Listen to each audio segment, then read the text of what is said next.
టీశాట్ ప్రేక్షకులందరికీ కూడా టీశాట్ తరపున శుభాకాంక్షలు.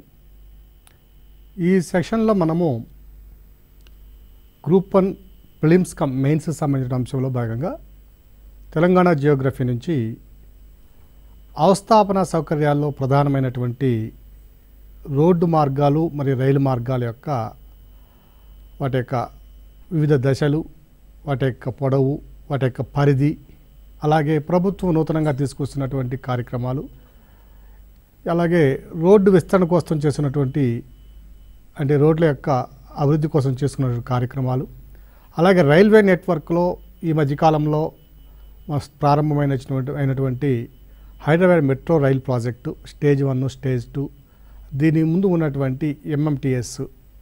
సో ఇవన్నీ కూడా మనము ఈ మెయిన్స్ పాయింట్ ఆఫ్ వ్యూలో చర్చిద్దాం.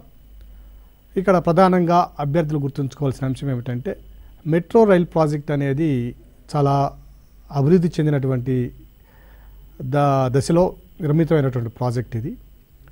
అందులో కొత్తగా నిర్మించిన ప్రాజెక్టు. వీటితో పాటుగా ఇది ప్రపంచంలోనే ఉన్నటువంటి 100 ప్రధానమైనటువంటి ఒక ప్రాజెక్టుల్లో ఇది కూడా ఒకటిగా గుర్తింపబడినటువంటి ప్రాజెక్టు. దేశంలోనే 2వ అతిపెద్దదైనటువంటి మెట్రో రైల్ ప్రాజెక్టు. సో దీని యొక్క పురోభివృద్ధి ఏ విధంగా ఉంటుంది, స్టేజ్ 2 ఏ విధంగా ఉంటుంది, స్టేజ్ 2లో ఉన్నటువంటి ప్రధాన మార్గాలు ఏమిటి, ఈ మెట్రో రైల్ ప్రాజెక్టు ద్వారా తెలంగాణకు లేదా హైదరాబాద్ నగరానికి ఎటువంటి ప్రయోజనాలు చేకూరుతున్నాయి, అటు డైరెక్ట్గాను ఇటు ఇండైరెక్ట్గాను ఎటువంటి మనకి అడ్వాంటేజెస్ అనేవి మనకి లభ్యమవుతున్నాయి. ఇవన్నీ కూడా తెలంగాణ ఆర్థిక వ్యవస్థలో కానివ్వండి, హైదరాబాద్ ఆర్థిక వ్యవస్థలో కానివ్వండి, మెట్రో రైలు యొక్క ప్రాముఖ్యత ఏమిటి, సో పర్యావరణ పరంగా దీని యొక్క ఉపయోగాలు ఏమిటి, ఇవన్నీ కూడా కొంచెం కూలంకుషంగా అభ్యర్థులందరూ కూడా చర్చించుకొని ఒక సమగ్రమైనటువంటి జవాబుని మన దగ్గర కనుక ఉంచుకున్నట్లయితే ఈ పరీక్షలో మనకి రాదగడానికి అవకాశం ఉన్న ప్రశ్న కాబట్టి మనం చాలా వరకు లబ్ధి పొందడానికి అవకాశం ఉంటుంది. ఇక అవస్థాపన సౌకర్యాలు అనేవి ఏ ప్రాంతానికైనా, రాష్ట్రానికైనా, దేశానికైనా అవి ఆయుపట్టు లాంటివి. జాన్ ఎఫ్ కెనడీ అమెరికాలో ప్రెసిడెంట్గా ఉన్నప్పుడు యుఎస్ఏలో ఒక మాట అన్నారు. అమెరికా సంయుక్త రాష్ట్రాలు అనేవి అభివృద్ధి చెందడం వలన ఈ రోడ్డు మార్గాలు, రైలు మార్గాలు అభివృద్ధి చెందలేదు. ఈ రోడ్డు, రైలు మార్గాలు, అవస్థాపన సౌకర్యాలు అనేవి అభివృద్ధి చెందడం వల్లనే అమెరికా అభివృద్ధి చెందింది అన్నారు. అంటే ఏ దేశ భవిష్యత్తుకైనా ఆ దేశంలో ఏర్పడినటువంటి ఇన్ఫ్రాస్ట్రక్చర్ ఫెసిలిటీస్ ఏవైతే ఉంటాయో అవే ఆ దేశం యొక్క పురోభివృద్ధిని నిర్ణయిస్తాయి అని అనడంలో ఎటువంటి సందేహం లేదు. ఇక తెలంగాణ ప్రాంతంలో రాష్ట్రంలో కనుక మనం చూసినట్లయితే రోడ్డు మార్గాలు ఏ విధంగా ఉన్నాయి, అలాగే రైలు మార్గాల యొక్క పరిస్థితి ఏమిటనే అంశాలు మనం ఇక్కడ చర్చిద్దాం. ఇక్కడ తెలంగాణ మొత్తం భౌగోళిక పరిధిలో చూసుకున్నట్లయితే రాష్ట్ర వ్యాప్తంగా ఉన్నటువంటి మొత్తం పక్కా రోడ్ల యొక్క మొత్తం పొడవు కనుక చూసినట్లయితే దాదాపు 27,000 కిలోమీటర్ల వరకు పక్కా రోడ్ల నిర్మాణం జరుగుంటే అందులో జాతీయ రహదారులు, రాష్ట్ర రహదారులు, అలాగే ప్రధాన జిల్లా రహదారులు, ఇతర రహదారులు ఇవన్నీ కూడా 4 భాగాలుగా మనం విభజించుకోవచ్చు. సో వీటిలన్నింటిలో కనుక చూసినట్లయితే అత్యధికంగా జిల్లా రహదారులు దాదాపు 12,000 కిలోమీటర్లకు పైగా విస్తరించినటువంటి అంశాన్ని మనం గుర్తుంచుకోవాలి. దీని తర్వాత చూసినట్లయితే ఇతర రోడ్లు అంటే జాతీయ రహదారులు, రాష్ట్ర రహదారులు కాకుండా జిల్లాల నుంచి వివిధ మండలాలకు కానివ్వండి, గ్రామీణ ప్రాంతాల్లో ఉన్నటువంటి రోడ్లు కానివ్వండి, ఇవన్నీ కనుక మనం పరిగణలో తీసుకున్నట్లయితే 9,000కి పైగా కిలోమీటర్ల మేర ఈ ఇతర మార్గాలు అనేవి విస్తరించున్నాయి. ఇక జాతీయ రహదారుల విషయానికి వచ్చేసరికి మనకి 2022 జూన్ నాటికి దాదాపుగా 3,174 కిలోమీటర్ల మేర జాతీయ రహదారులు విస్తరించున్నాయి. ఈ మధ్యకాలంలోనే ఒక 2 కొత్త జాతీయ రహదారులను కూడా ఏర్పాటు చేయడం జరిగింది. సో ఈ మధ్యకాలంలో ఏర్పాటు చేసినటువంటి జాతీయ రహదారులతో పాటుగా మొత్తం రాష్ట్రం గుండా వెళ్ళేటువంటి జాతీయ రహదారులను కనుక మనం పరిశీలించినట్లయితే 25 జాతీయ రహదారులు తెలంగాణ ప్రాంతంలో మనం గమనించవచ్చు. అలాగే NH-44 అనేది అతి పొడవైనటువంటి జాతీయ రహదారి. ఈ NH-44 అనేది రాష్ట్రంలో వెళ్తున్నటువంటి అతి పొడవైనటువంటి జాతీయ రహదారి. దీన్ని ఇంతకుముందు NH-7 అనేవాళ్ళు ఇప్పుడు NH-44గా మార్చడం జరిగింది. ఇక స్టేట్ హైవేస్ కనుక చూసినట్లయితే 3,150 కిలోమీటర్లకు పైగా ఈ రాష్ట్ర రహదారులు అనేవి విస్తరించున్నాయి. సో మొత్తం మీద చూసుకున్నట్లయితే పక్కా రోడ్ల యొక్క మొత్తం పొడవు కనుక చూసుకున్నట్లయితే 26 నుంచి 27,000 కిలోమీటర్ల వరకు కూడా ఈ రహదారులు మనం గమనించవచ్చు. అభ్యర్థులందరూ కూడా ఖచ్చితమైనటువంటి నంబర్ను గుర్తుపెట్టుకోవాల్సిన అవసరం లేదు. రహదారులు అనేవి నిరంతరం పెరుగుతూనే ఉంటాయి కానీ తగ్గేది ఉండదు. కాబట్టి మనము ఈ ఖచ్చితమైనటువంటి ఈ గణాంకాలను గుర్తుంచుకోవాల్సిన అవసరం లేదని మనం ఇక మొత్తం మీద ఉన్నటువంటి పక్కా రోడ్లలో తెలంగాణ ప్రాంతంలో ఉన్నటువంటి ఈ పక్కా రోడ్లలో 72% రోడ్లు మొత్తం మీద పంచాయతీరాజ్ డిపార్ట్మెంట్ మీద ఉన్నాయి. 72%. అలాగే మనకి R&B చూసుకున్నట్లయితే దీంట్లో 26,838 కిలోమీటర్లు ఉన్నాయి.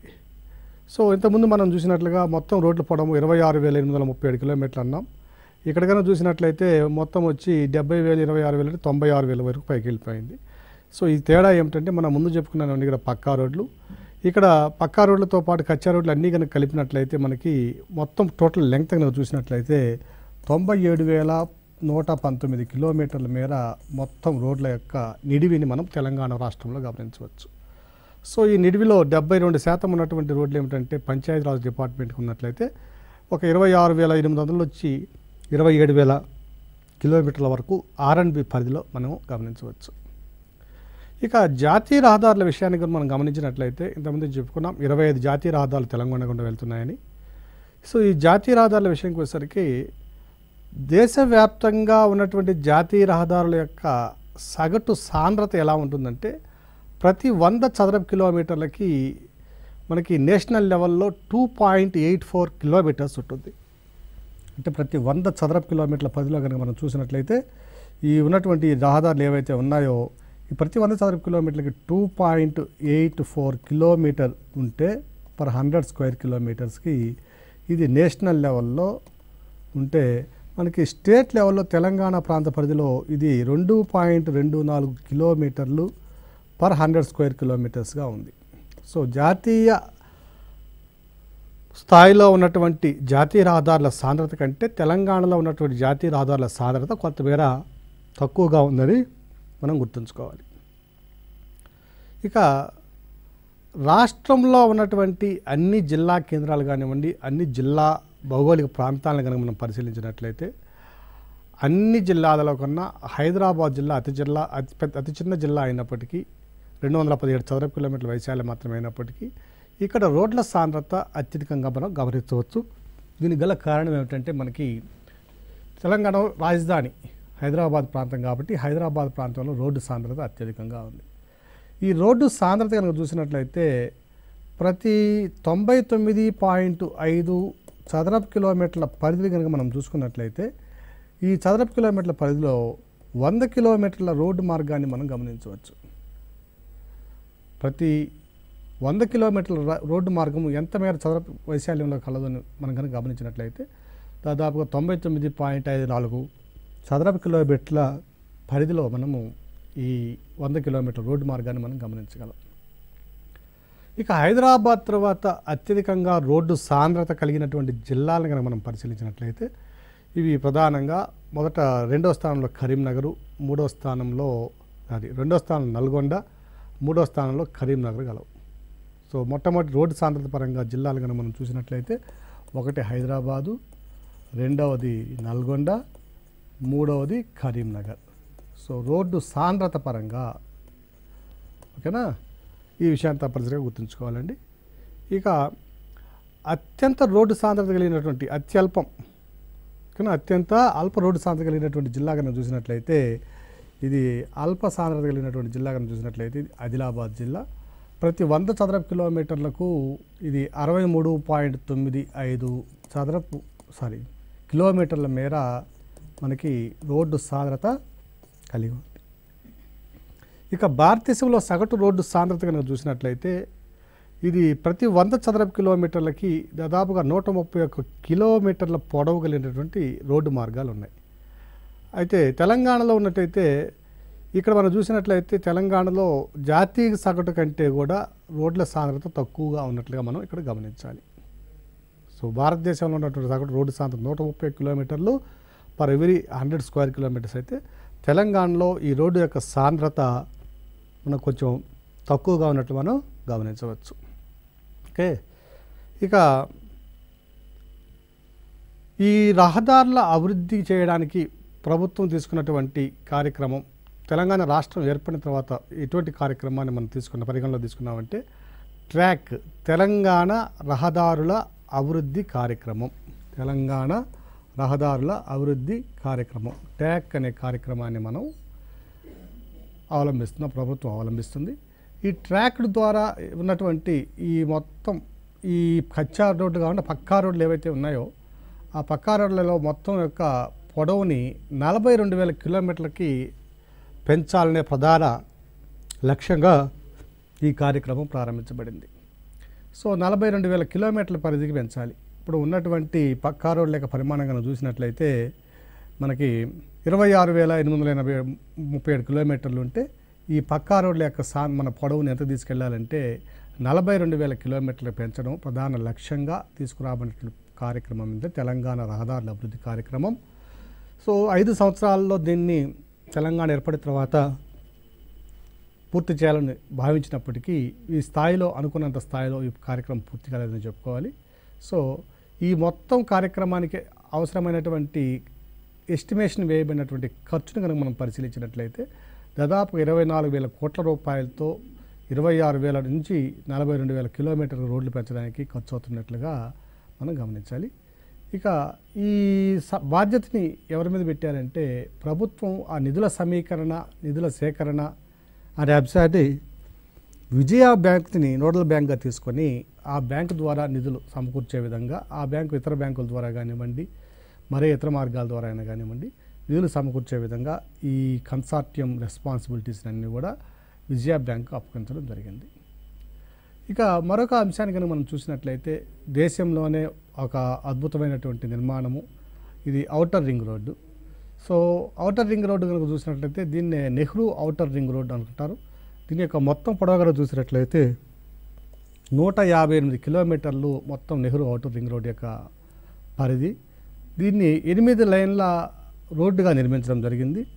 ఈ ఔటర్ రింగ్ రోడ్ యొక్క మొత్తం ఎస్టిమేటెడ్ కాస్ట్ ఎంత అయిందంటే దాదాపుగా 6,700 కోట్ల రూపాయలు ఖర్చు పెట్టి దీన్ని నిర్మించడం జరిగితే ఇందులో జికా యొక్క అంటే Japan international cooperation agency Zika యొక్క ఆర్థిక సహాయం కూడా దాదాపు 3,100 కోట్ల రూపాయల మేర మనం ఈ ఆర్థిక సహాయాన్ని మనం గమనించవచ్చు. ఇక మరొక రహదారి మార్గాన్ని కనుక చూసినట్లయితే పివి నరసింహరావు ఎక్స్ప్రెస్ వే. ఇది దేశంలో ఉన్నటువంటి అత్యంత పొడవైనటువంటి ఫ్లైఓవర్లలో మొట్టమొదటిది. ఇది మొత్తం పొడవు కనుక చూసినట్లయితే ఇది పివి నరసింహరావు ఎక్స్ప్రెస్ వే వచ్చి 11.6 కిలోమీటర్స్. ఇది హైదరాబాద్ నగరంలోని మెహదీపట్నం దగ్గర ప్రారంభమై మనకి శంషాబాద్ దగ్గర రాజీవ్ గాంధీ ఇంటర్నేషనల్ ఎయిర్పోర్ట్ కొంచెం ముందుగా శంషాబాద్ దగ్గర ఇది అంతమవుతుంది. సో ఈ 11.6 కిలోమీటర్స్ ఉన్నటువంటి ఈ పివి నరసింహరావు ఎక్స్ప్రెస్ వే ఏదైతే ఉన్నదో ఇది నగరాన్ని రాజీవ్ గాంధీ ఎయిర్పోర్ట్ని ఇంటర్నేషనల్ ఎయిర్పోర్ట్ని కలిపే మార్గము. ఇది దేశంలోనే అత్యంత పొడవైనటువంటి ఫ్లైఓవర్గా మనం గుర్తించారు.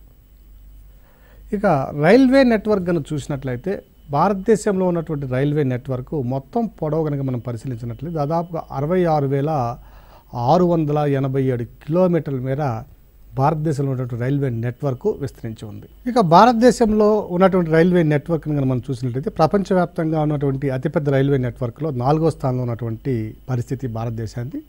మొట్టమొదటి రైల్వే నెట్వర్క్ అత్యంత పెద్దదైనటువంటి నెట్వర్క్ కనుక చూసినట్లయితే ప్రపంచవ్యాప్తంగా ఉన్నటువంటి దేశాల్లో యుఎస్ఏ దాదాపు 2,57,000 కిలోమీటర్ల నెట్వర్క్తో మొదటి స్థానంలో ఉంటే రష్యా 1,75,000 కిలోమీటర్లు రెండో స్థానంలోను, చైనా 1,27,000 కిలోమీటర్లతో మూడవ స్థానంలోనూ విస్తరించింది. సో భారతదేశాన్ని కనుక చూసుకున్నట్లయితే మొత్తం రైల్వే నెట్వర్క్ పరిధి కనుక 66,000 లేదా 67,000 మధ్యలో ఉన్నటువంటి ఈ రైల్వే నెట్వర్క్ చైనాలో ఉన్నటువంటి నెట్వర్క్లో సగంగా మనం భావించాలి.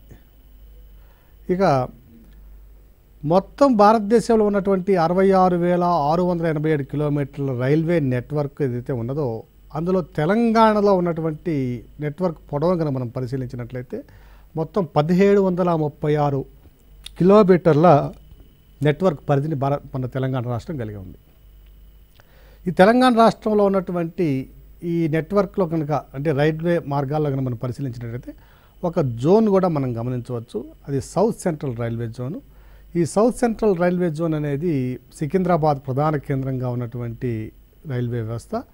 ఈ సౌత్ సెంట్రల్ రైల్వే జోన్లో ప్రధానంగా మనకు 6 డివిజన్స్ ఉన్నాయి. అవి రాష్ట్ర విభజనకు ముందు ఉన్నటువంటి డివిజన్స్ ఇవన్నీ కూడా. సో ఈ డివిజన్స్లో ఒకటి ఆంధ్రప్రదేశ్లోను, రెండవది తెలంగాణలోను, మూడవది వచ్చి మనకి కర్ణాటకలో కూడా ఈ డివిజన్లో ఉన్నటువంటి విభాగాలను మనం గమనించవచ్చు. ఈ డివిజన్స్ కనుక మనం పరిశీలించినట్లయితే 6 డివిజన్లు మనకి తెలంగాణలో సికింద్రాబాదు, హైదరాబాదు ప్రధానంగా ఉంటే, ఇక ఆంధ్ర ప్రాంతంలో ఉన్నటువంటి డివిజన్స్లో మన గుంతకల్లు అనంతపూర్లో, గుంటూరు, అట్లాగే విజయవాడ ఇక్కడ ఉన్నటువంటి ఈ డివిజన్స్. ఈ సౌత్ సెంట్రల్ రైల్వే జోన్లో ఉన్నటువంటి డివిజన్స్ని కనుక మనం పరిశీలించినట్లయితే మొత్తం 6 డివిజన్స్ని మనం ఇక్కడ గమనించవచ్చు. అందులో ఆంధ్రాలో, తెలంగాణలో మరియు మహారాష్ట్రలో ఉన్నటువంటి విభాగాలను మనం పరిశీలించినట్లయితే ఆంధ్రప్రదేశ్లో గుంటూరు, విజయవాడ, గుంతకల్ డివిజన్స్ ఉన్నట్లయితే తెలంగాణ రాష్ట్రంలో హైదరాబాదు, సికింద్రాబాద్ అనే 2 డివిజన్లు గమనించాలి. ఇక మిగిలిన ఒక డివిజన్ నాందేడ్ అనేది మహారాష్ట్రలో ఉన్నటువంటి డివిజన్. ఇది నాందేడ్ కూడా ఒక ప్రధానమైన నగరము మహారాష్ట్రలో. ఈ సౌత్ సెంట్రల్ రైల్వే జోన్లో కనుక మనం పరిశీలించినట్లయితే హైదరాబాద్ రైల్వే డివిజన్ కనుక మనం పరిశీలించాలి. సో హైదరాబాద్ రైల్వే జోన్ యొక్క డివిజన్ యొక్క ప్రధాన కార్యాలయం కూడా మనం సికింద్రాబాద్లోనే గమనించవచ్చు. ఈ సౌత్ సెంట్రల్ రైల్వే జోన్లో ఉన్నటువంటి హైదరాబాద్ రైల్వే డివిజన్లో ఉన్నటువంటి రైల్వే నెట్వర్క్ పొడవు ఎంత అనే అంశానికి మనం పరిశీలించినట్లయితే ఈ హైదరాబాద్ డివిజన్లో 653 కిలోమీటర్ల మేర రైల్వే నెట్వర్క్ విస్తరించి ఉంది. ఇక సికింద్రాబాద్ డివిజన్ కనుక మనం పరిశీలించినట్లయితే దీని యొక్క ప్రధాన కార్యాలయం కూడా సికింద్రాబాద్లోనే మనం గమనించవచ్చు. సో అభ్యర్థులందరూ కూడా ఇక్కడ సౌత్ సెంట్రల్ రైల్వే జోను ప్రధాన కార్యాలయము, హైదరాబాద్ డివిజన్ యొక్క ప్రధాన కార్యాలయము, సికింద్రాబాద్ డివిజన్ యొక్క ప్రధాన కార్యాలయము, ఇవన్నీ కూడా మనం సికింద్రాబాద్లోనే ఉన్నట్లుగా మనం గమనించాలి. ఇక ఈ సికింద్రాబాద్ డివిజన్లో ఉన్నటువంటి మొత్తం రైల్వే లైన్ పొడవు కనుక మనం చూసినట్లయితే 1488 కిలోమీటర్ల మేర ఇది విస్తరించి ఉంది. ఇక ఈ సౌత్ సెంట్రల్ రైల్వే జోన్లో ఉన్నటువంటి 6 డివిజన్లలో ఈ రైల్వే జోన్కు అత్యధికంగా ఆదాయాన్ని సంపాదించి పెట్టేటటువంటి డివిజన్ కనుక మనం పరిశీలించినట్లయితే అది తప్పనిసరిగా సికింద్రాబాద్ డివిజనే. ఈ సికింద్రాబాద్ డివిజన్ కనుక మనం పరిశీలించినట్లయితే మొత్తం రైల్వే జోన్లో ఉన్నటువంటి సౌత్ సెంట్రల్ రైల్వే జోన్లో ఉన్నటువంటి మొత్తం ఫ్రైట్ మన ట్రాన్స్పోర్టేషన్ ఏదైతే ఉన్నదో సరుకు రవాణా ఏదైతే ఉందో అందులో 64% సరుకు రవాణా కేవలం సికింద్రాబాద్ డివిజన్ నుంచి జరగడం మనం గమనించాలి. అలాగే ఉన్నటువంటి 6 డివిజన్స్లో కూడా మనకి ప్రయాణికుల యొక్క ఈ వాటాలను కనుక మనం పరిశీలించినట్లయితే ఈ ప్రయాణికుల రవాణా అనే అంశాన్ని కనుక మనం పరిశీలించినట్లయితే 35% రవాణా కేవలం సికింద్రాబాద్ డివిజన్ కూడా మనం గమనించవచ్చు. సో ఫ్లైట్ ట్రాన్స్పోర్టేషను అలాగే ప్యాసింజర్ ట్రాన్స్పోర్టేషన్ రెండింటిలో కూడా సికింద్రాబాద్ డివిజన్ అనేది మొట్టమొదటి స్థానంలో ఉంది. ఇక మరొక ప్రధానమైన అంశాన్ని కనుక మనం చూసినట్లయితే ఈ హైదరాబాద్లో పెరుగుతున్నటువంటి నగర ప్రజల అవసరాలకు అనుగుణంగా అలాగే రద్దీకి అనుగుణంగా రోడ్డు మార్గాలు విస్తరించడానికి అవకాశం లేకపోవడంతో అలాగే పర్యావరణ కాలుష్యాన్ని దృష్టిలో ఉంచుకుని కాలుష్యాన్ని తగ్గించే క్రమంలోనూ అలాగే జీవన ప్రమాణాలను మనము నిర్ణయించే భాగంగా రవాణా ఖర్చులు తగ్గించేందుకు ఈరోజు మనము అనేక రకాలైనటువంటి రవాణా వ్యవస్థలను మనం అభివృద్ధి చేసుకుంటున్నాం. ఇందులో భాగంగా ఏర్పడినటువంటి మరొక రవాణా వ్యవస్థ multi modal transportation system MMTS. So ఈ MMTS అనేది మనకి 2003లో మనకి ప్రారంభించబడింది. సో ఈ MMTS హైదరాబాద్లో ఉన్నటువంటి మల్టీ మోడల్ ట్రాన్స్పోర్టేషన్ సిస్టమ్ అనేది ఇది ఒక జాయింట్ పార్ట్నర్షిప్ సంయుక్త భాగస్వామ్యంతో నిర్వహించబడుతున్నటువంటి రవాణా వ్యవస్థ. ఇది సౌత్ సెంట్రల్ రైల్వే వారు అంటే కేంద్ర ప్రభుత్వం యొక్క విభాగము మరియు తెలంగాణ ప్రభుత్వం ఇద్దరూ కూడా పబ్లిక్ సెక్టారు ప్రైవేట్ సెక్టార్ కాకుండా 2 పబ్లిక్ సెక్టార్స్ జాయింట్ పార్ట్నర్షిప్తో నిర్వహించబడుతున్నటువంటి సంస్థ. సో దీన్ని మనకి 1 ఆగస్టు 2003లో దీన్ని మన పబ్లిక్కి ఓపెన్ చేయడం జరిగింది. ఇందులో 3 మార్గాలను మనం గమనించవచ్చు. అది ఫలక్నామా టు సికింద్రాబాద్ ఒక మార్గము, హైదరాబాద్ టు సికింద్రాబాద్ ఒక మార్గము, అలాగే లింగంపల్లి టు సికింద్రాబాద్ ఒక మార్గము. సో ఈ MMTS ఫేజ్ 1లో ఉన్నటువంటి మొత్తం రవాణా పరిధి కనుక మనం గమనించినట్లయితే ఇది 44 కిలోమీటర్ల మేర నెట్వర్క్ కలిగి ఉంది. అలాగే ఫేజ్ 2 కూడా మనం దీన్ని ప్రారంభించడం జరిగింది. సో ఈ ఫేజ్ 2 దాదాపుగా 107 కిలోమీటర్ల పొడవు కలిగినటువంటి నెట్వర్క్. సో దీన్ని కూడా 2010లో ప్రారంభించాము. ఇప్పటికీ పూర్తి కాలేదు, ఇంకా జరుగుతుంది. సో దీని ద్వారా కనుక చూసినట్లయితే మనకి 641 కోట్ల రూపాయలు ఖర్చు పెట్టి దాదాపుగా ఒక 115 కిలోమీటర్ల వరకు కూడా దీని ద్వారా రైలు మార్గాన్ని మెట్రో నగరంలో అభివృద్ధి చెందించడానికి ప్రయత్నిస్తున్నటువంటి దశ. అలాగే ఈ మొత్తం ఖర్చు ఏదైతే ఉన్నదో ఈ మొత్తం ఖర్చులో మనకు ఉన్నటువంటి 641 కోట్ల రూపాయల ఖర్చులో 2/3 వంతు అంటే దాదాపు 66% రాష్ట్ర ప్రభుత్వం కూడా ఫండింగ్ చేయడానికి ఉద్దేశించి దాని మీద ఎంఓయూ చేసుకున్నటువంటి పరిస్థితి మనం గమనించాలి. ఇంకా ఎంఎంటీఎస్లో ఉన్నటువంటి రెండవ దశను కూడా మనము ప్రారంభించడం జరిగింది 2010వ సంవత్సరంలో. దీని యొక్క మొత్తం నిర్మాణ వ్యయంగా చూసినట్లయితే 640 కోట్ల రూపాయలతో దీన్ని నిర్మిస్తున్నారు. సో 2010లో ప్రారంభించబడినటువంటి ఈ పని ఈ ఎంఎంటీఎస్ స్టేజ్ 2 అనేది మనకి 2018 నాటికి పూర్తి చేయాలనే సంకల్పంతో ఒక 107 కిలోమీటర్ల పరిధి మేర ఈ నిర్మాణ పనులన్నీ కూడా కొనసాగుతున్నాయి. సో ఇవన్నీ కూడా ఒక మరికొద్ది కాలంలో మనం పూర్తి నిర్మించుకోవడానికి అవకాశం ఉన్నట్లుగా మనకి గణాంకాలు తెలియజేస్తున్నాయి. అలాగే మొత్తం స్టేజ్ 2లో ఎంఎంటీఎస్ స్టేజ్ 2లో ఉన్నటువంటి ఈ పెట్టుబడి వివరాలు కనుక మనం పరిశీలించినట్లయితే రాష్ట్ర ప్రభుత్వం అత్యధికంగా ఈ ఎంఎంటీఎస్ ఫేజ్ 2లో 66% పెట్టుబడి లేదా 3/2 పెట్టుబడిని పెట్టడానికి అంగీకరించినటువంటి పరిస్థితిని కూడా మనం గుర్తుంచుకోవాలి. అలాగే మరొక ప్రధానమైనటువంటి ప్రాజెక్ట్ కనుక మనం చూసినట్లయితే హైదరాబాద్ మెట్రో ప్రాజెక్టు. ఇది చాలా వినూత్నమైనటువంటి హైదరాబాద్ యొక్క దిశను మార్చేటువంటి ప్రాజెక్టుగా మనం అభివర్ణించవచ్చు. సో హైదరాబాద్ మెట్రో ప్రాజెక్ట్ అనేది 2012 ఏప్రిల్ 26న భూమి పూజ చేసుకోవడం అనేది జరిగింది. అంటే మనకి శంకుస్థాపన జరిగింది. ఇదొక మాస్ ర్యాపిడ్ ట్రాన్సిట్ సిస్టమ్, అంటే శీఘ్రగతిన ప్రయాణికులని తమ గమ్యస్థానాలు చేరవేసేటటువంటి ఒక అద్భుతమైనటువంటి ప్రాజెక్ట్ ఇది హైదరాబాద్ నగర అభివృద్ధిలో ఒక కలిగి తురాయని చెప్పడానికి ఎటువంటి సందేహం లేనటువంటి ప్రాజెక్టు. దీని యొక్క మొత్తం ఎస్టిమేటెడ్ కాస్ట్ కనుక మనం పరిశీలించినట్లయితే దాదాపు 18,800 కోట్ల రూపాయల ఎస్టిమేషన్ అంటే అంచనాతో దీన్ని ప్రారంభించడం జరిగింది. ఇక్కడ 2017-28న ఈ ప్రాజెక్టును ప్రారంభించడం జరిగింది. ఇక్కడ ఉన్నటువంటి మొత్తం ప్రాజెక్టు లెంగ్త్లో 30 కిలోమీటర్ల పొడవు మేర ఆ రోజు ప్రారంభించబడినటువంటి అంశాన్ని మనం గుర్తుంచుకోవాలి. ఇది మియాపూర్ నుంచి నాగోల్ వరకు అప్పటి మన ప్రధానమంత్రి నరేంద్ర మోదీ గారు ఈ ప్రాజెక్ట్ని ప్రారంభించడం జరిగింది. అలాగే ఈ మెట్రో రైలు కనుక మనం పరిశీలించినట్లయితే మొత్తం మీద ప్రపంచంలో ఉన్నటువంటి మెట్రో రైలు కేటగిరీల్లో largest private public partnership project ఇది. దేశంలోనే కాకుండా ప్రపంచంలోనే మెట్రో రైలు రంగంలో కనుక మనం పరిశీలించినట్లయితే ప్రపంచంలోనే అతిపెద్ద ప్రభుత్వ ప్రైవేటు భాగస్వామ్యం కలిగినటువంటి మెట్రో రైలు ప్రాజెక్టు హైదరాబాద్లో ఉన్నటువంటి మెట్రో రైలు ప్రాజెక్టు.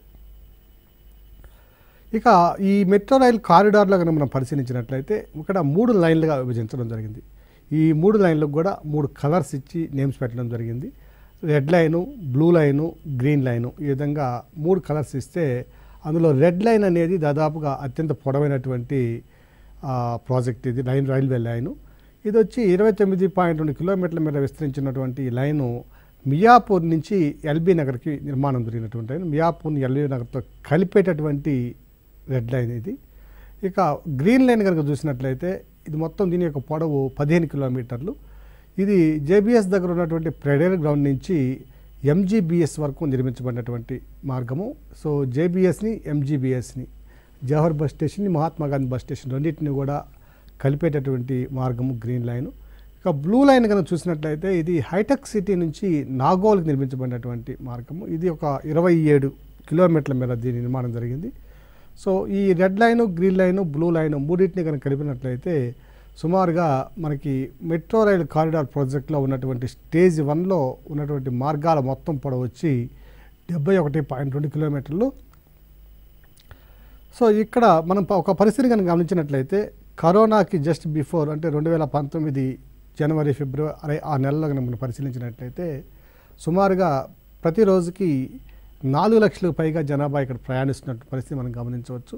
ప్రారంభ దశలో 80,000గా ఉన్నటువంటి ఈ మెట్రో రైలు ప్రాజెక్టు సందర్శకుల యొక్క సంఖ్య లేదా దానిలో ప్రయాణిస్తున్న వారి సంఖ్య 80,000గా ఉంటే 2019 జనవరి ఫిబ్రవరి నాటికి దాదాపుగా 4 లక్షల మందికి పైగా ఇందులో ప్రయాణిస్తున్నారు.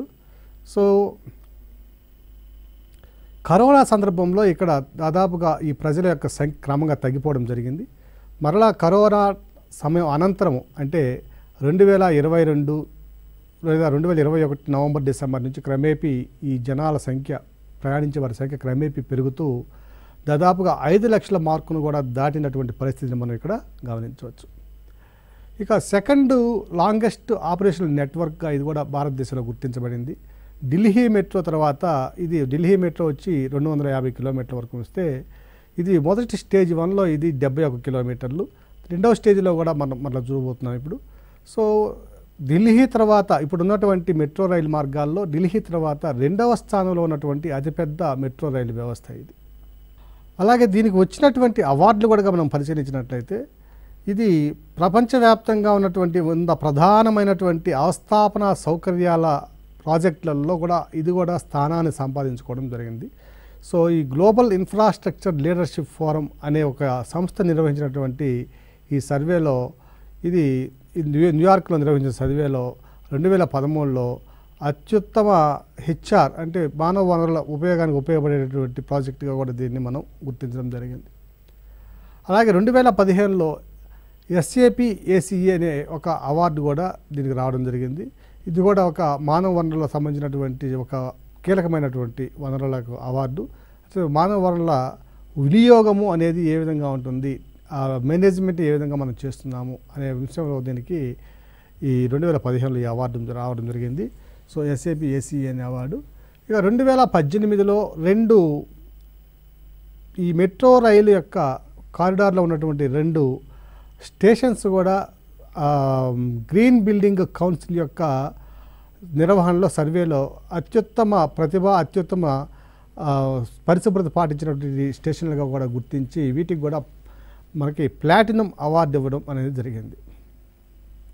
సో 2018లో ఉన్నటువంటి ఈ 2 మనకి స్టేషన్లు కనుక గమనించినట్లయితే ఒకటి ప్రకాష్ నగర్, రెండోది రసూల్పుర, 2 పక్కపక్కనే ఉన్నటువంటి మెట్రో రైల్ స్టేషన్స్ ఇవి.